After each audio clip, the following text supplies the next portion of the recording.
ஆண்டவர் சொல்ல, பிரியமானவனே, உன் ஆத்துமா வாழ்வது போல நீ எல்லாவற்றிலும் வாழ்ந்து சுகமாயிரு. ஆண்டவர் அதுதான் வருவார். நீ சுகமா வாழணும்.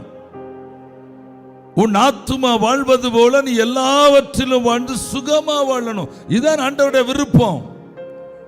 நீ பிச்சைக்காரனாகவோ கடன்காரனாகவோ நீ அலைந்து திரிகிறவனாகவோ வாழ வேண்டும் என்பது தேவனுடைய சித்தமே கிடையாது. அவர் மனுஷனை சிற்றிக்கும் போது அவனுக்காக ஏதேன் தோட்டத்தில் சர்வ சுகத்தையும் உண்டு பண்ணி வைத்திருந்தார். அவன் சுகமாய் வாழ்வதற்கு வேண்டிய எல்லாவற்றையும் படைத்துக் கொண்டுதான் மனிதனை படைத்தார். அல்லேலூயா. நீ சுகமாய் வாழ வேண்டும், சுகமாய் வாழ வேண்டும்.